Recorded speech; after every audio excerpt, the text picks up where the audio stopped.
Assalamualaikum warahmatullahi wabarakatuh.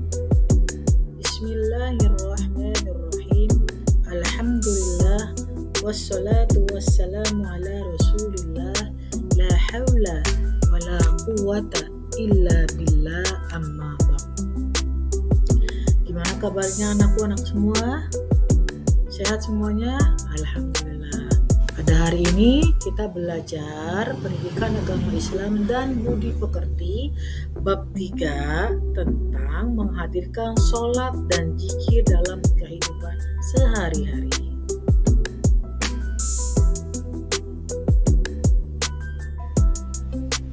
Baiklah, kita awali saja pembelajaran kita kali ini dengan membaca doa bersama-sama. Bismillahirrahmanirrahim.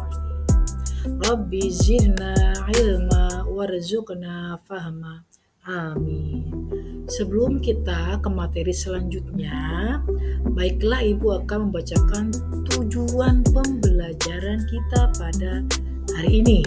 Yang pertama, pembelajaran inquiry. Peserta didik dapat menghubungkan hakikat sholat dan zikir dengan pencegahan perbuatan keji dan munkar. Yang kedua, teknik everyone is teacher.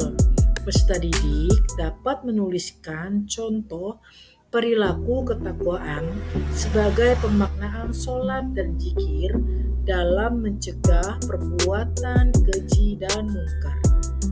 Yang ketiga, berbasis produk. Peserta didik dapat membuat quote tentang sholat dan zikir mencegah perbuatan keji dan munkar dalam media sosial atau media lainnya. Oke, next. Materi pokok kita pada hari ini, Ibu akan menjelaskan peta konsepnya. Yang pertama, makna sholat dan zikir. Yang kedua, sholat untuk meraih ketakwaan dan menghindari perilaku tercela. Yang ketiga, hikmah melaksanakan sholat dan zikir. Yang keempat, mengamalkan sholat 5 waktu dan zikir secara istiqomah. Oke. Nah, di sini ada pantun pemantik. Yuk, siapa yang mau bacakan? Malu-malu ya sudah sekarang Ibu yang bacakan ya. Cari barang lama digadang, mengingat pagar dengan kawat, jadikan hidup lebih terang. Sholat 5 waktu jangan terlewat. Ke Semeru pergi berkemah, buat teh jangan pakai gula. Banyak-banyak beribadah, hindari perbuatan tercela. Gimana teman-teman Ibu? Oke.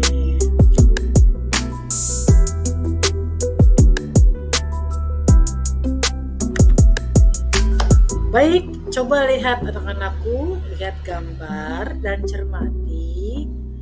Yang pertama, lihat ini gambar ada Ka'bah.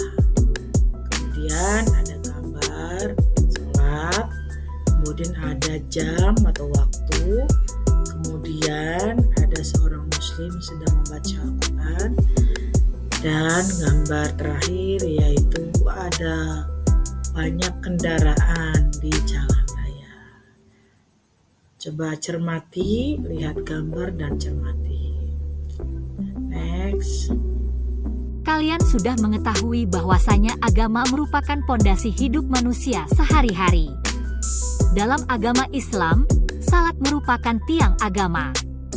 Maksudnya adalah salat itu sebagai pilar penyangga yang mengokohkan keislaman, yang wajib dilaksanakan 5 kali dalam sehari semalam. Imam Al-Baihaqi meriwayatkan dalam hadis, salat itu adalah tiang agama, Islam, maka barang siapa mendirikannya maka sungguh ia telah mendirikan agama, dan barang siapa yang meninggalkannya, maka sungguh ia merobohkan agama. Zikir dimaknai dengan menyebut atau mengingat Allah. Dengan zikir, seseorang dapat mengaitkan diri atau mengkomunikasikan keadaannya kepada Allah. Dengan zikir, ia dapat menitipkan diri dan mengarahkan aktivitas kepadanya. Oleh karena itu, zikir dapat menenangkan hati. Maka berusahalah agar selalu berzikir kepadanya. Begitu pula orang yang berdoa selalu menyebut nama Allah dan ingat kepadanya. Dengan berzikir, diharapkan orang yang selalu berdoa, bergerak melakukan perbuatan baik. Yang pertama, Ibu akan menjelaskan tentang makna sholat dan zikir.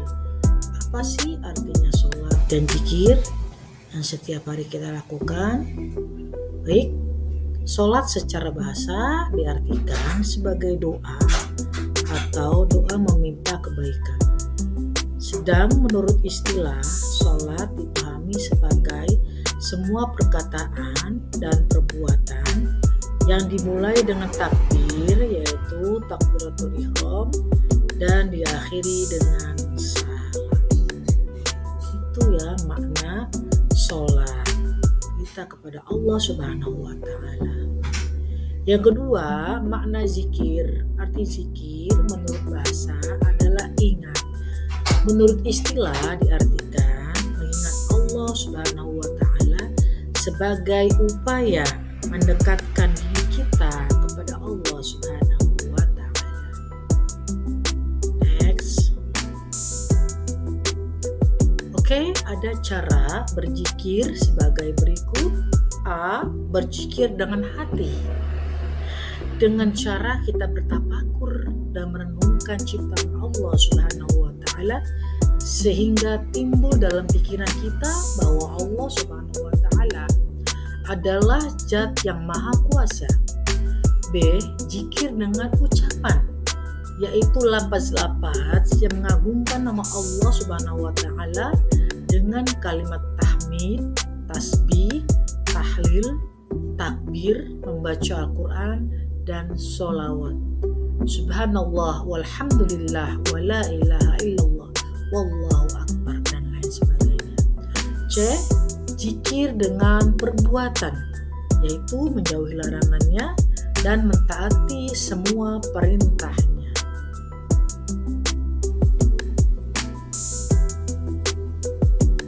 Yang kedua adalah sholat meraih ketakwaan dan menghindari perilaku tercela. Kita diperintahkan untuk mentaati perintahnya dan menjauhi segala larangannya, baik dalam urusan pribadi, urusan keluarga, maupun urusan negara. Seorang muslim yang bertakwa akan senantiasa menjaga dirinya dari hal-hal yang dilarang dan kurang pantas dilakukan. Keimanan dan ketakwaan yang tumbuh pada diri seseorang merupakan manifestasi keberhasilan dari salah satu pelaksanaan ibadah sholat dalam sehari-hari, sebagaimana firman Allah dalam surah Al-Imran ayat 14. A'udzu billahi minasyaitonir rajim. Bismillahirrahmanirrahim. Ya ayyuhalladzina amanu taqullaha haqqa tuqatih wa la tamutunna illa wa antum muslimun. Artinya, coba dibacakan akan aku. Oke, Ibu dengarkan ya. Baiklah, saya akan membacakan. Hikmah melaksanakan salat dan zikir. 1. Tertanamnya akidah tauhid dalam jiwa. 2. Hubungan manusia berjalan baik. 3. Memperoleh kedamaian dan keselamatan dari Allah. 4. Memperoleh ketenangan jiwa dan menjauhkan diri dari kelalaian. 5. Melatih hidup disiplin. 6. Membiasakan orang berkata baik dan bermanfaat. 7. Menumbuhkan akhlak mulia, jujur, aman, dan menjauhkan diri perbuatan keji dan munkar. 4. Mengamalkan salat 5 waktu, zikir secara istiqomah. Dengan selalu ingat akan hal ini. 1. Menyadari betul salat dan zikir itu untuk beribadah kepada Allah. 2. Memahami manfaat salat dalam kehidupan. 3. Kita akan kembali ke akhirat. 4. Jangan menunda salat dan berzikir. 5. Niat yang tulus. 6. Lakukan sholat berjamaah. Demikianlah pembelajaran kita pada hari ini. Marilah sama-sama kita mengucap hamdalah. Alhamdulillahirabbil alamin. Cukup sekian dari Ibu. Wassalamualaikum warahmatullahi wabarakatuh.